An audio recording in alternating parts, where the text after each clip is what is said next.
Hello everyone, আমি সোমা আর আমার নতুন একটি ব্লগে তোমাদের অনেক অনেক ওয়েলকাম জানিয়ে আমার আজকের ব্লগটা শুরু করছি। তো আজ সবাই জানো জামাই ষষ্ঠী। তো জামাই ষষ্ঠী মানে কিছু তো স্পেশাল অবশ্যই থাকে জামাইদের জন্য। তো তার জন্য আমরা সবাই এই যে আমি তো আগের দিন বলেছি যে আমরা বাবার বাড়িতে চলে এসেছি, আর বাবার বাড়িতে চলে এসেছি। তো তারপরে এই যে পরদিন সকালে আমরা সকাল সকাল একটু সবাই তাড়াতাড়ি ঘুম থেকে উঠে গেছি যাতে মায়ের কাজে একটু হেল্প করা যায়। তো আমি এই যে লুচিগুলোকে ভেজে নিচ্ছি সকালের টিফিনের জন্য, আর আমার বোন তো লুচিগুলোকে ভালোভাবে বেলে দিচ্ছিল।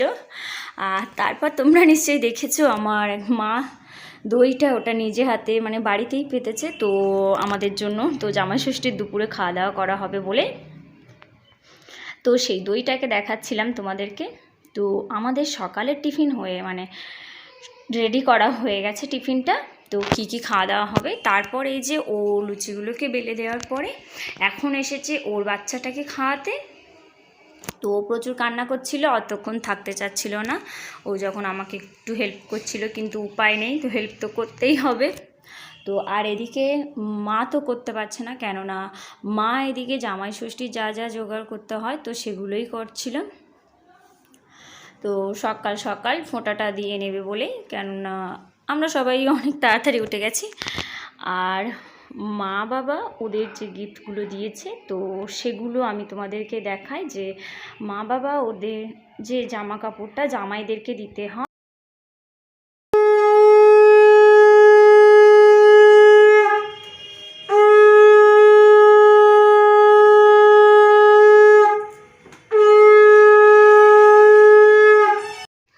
তো জামাইদেরকে জামাই ষষ্ঠীর জন্য কি জামা কাপড় দেওয়া হয়েছে, তো এই যে দেখছো আমার বোনের বরকে যে নীল ড্রেস পরে আছে, তো ওটা বাবার বাড়ির থেকে ওকে দেওয়া হয়েছে নীল শার্ট আর এই যে প্যান্টটা। আর আমার বরের জামা প্যান্টটা একটু অসুবিধা হয়ে গেছে, তো তার জন্য করে এখন আমরা তাড়াতাড়ি ওই যে ফোঁটা দিয়ে নিচ্ছে। তো নেওয়ার পরে আমরা যাব বাবার দোকানে, তো টিফিন করে নেবে। তো নেওয়ার পর আমরা বেরিয়ে যাব। তো যে জামা প্যান্টটা পছন্দ হয়নি ভালো করে, তো তার জন্য করে একটু মানে পাল্টিয়ে আবার ভালো আরেকটা জামা প্যান্ট নিয়ে আসবো। তো আমি এদিকে তো স্নান টান করতে রেডি হতে চলে গেছিলাম, আর এই যে তার আগে একটু ভিডিও করে নিচ্ছিলাম। তো কেননা আমি যাব আবার চলে, আর তারপর এদিকে মায়েরও তো রান্নাবান্নার প্রচুর ঝামেলা আছে, অনেক কিছুই রান্নাবান্না করতে হবে, জামাইদের জন্য একটু স্পেশাল আয়োজন আছে, তো বুঝতেই পারছো। তো তারপর এই যে মায়ের যখন ফোঁটা দেওয়া হয়ে গেল, আর তো সবাই তো আমার বড়দেরকে ফোঁটা দেওয়া হয়ে যাবার পর তো এখন আমরা টিফিনগুলো করে নেব ফার্স্ট। তো টিফিন করে নিয়ে যাব বাবার দোকানে। তো আর এই যে দেখো মায়ের সমস্ত জামাই ষষ্ঠী দেওয়া হয়ে গেছে, ফোঁটা দেওয়া হয়ে গেছে। এখন আমরা তো একসাথেই গিফট এনেছি, তোমাদেরকে আগেই বলেছি। তো আমরা দু বোন একসাথে দিয়েছি, তো একটা শাড়ি আর একটা গিফট ছিল। তো এই যে দুজনে একসাথে ওরা দিয়ে দিচ্ছে।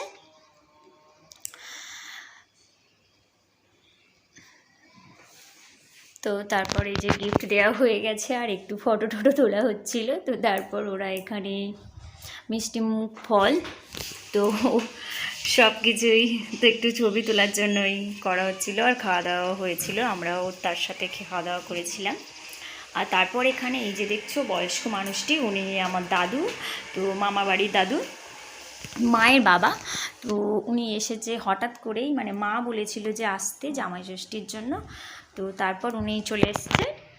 তো এখন আমরা খাওয়া দাওয়া শুরু করে দিয়েছি একসাথে, সকালের টিফিনটা হয়ে গেল। আর এই যে আমি একটু রেডি হয়েছি, তো রেডি হয়েই এখন চলে যাচ্ছি।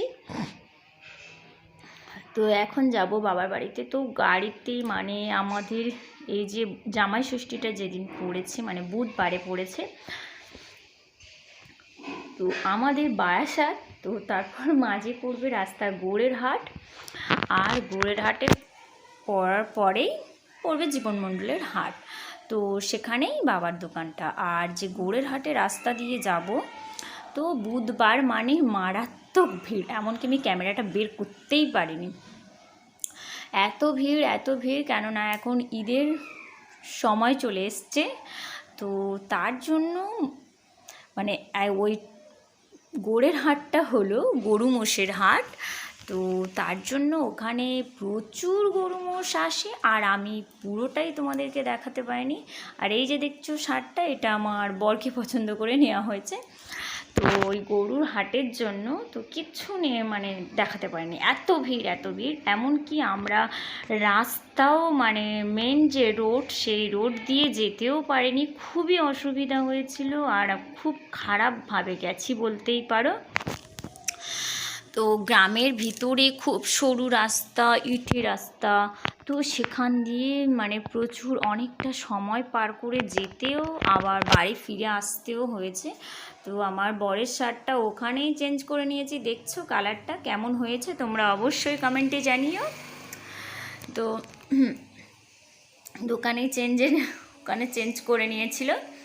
তো তারপর এই যে এখন আমরা বাড়ি ফিরছি, তো এই যে অলিগলি রাস্তা দিয়ে যেখানে মানে মানুষ একদমই কম যাতায়াত করে, আর কোনো গাড়ি তো আদৌ যায় না, তো ওই দিন মানে মেন রোডটাই পুরো এতখানি জ্যাম ছিল যে কোনো বড় গাড়ি ছাড়া কোনো ছোট গাড়ি পার্ক করানো যাচ্ছিল না। তো তার জন্য আমরা এই যে ভিতরে রাস্তা দিয়ে এসেছি, আর প্রচণ্ড কষ্ট, রোদে অনেকটা সময় জ্যাম করেছিলাম।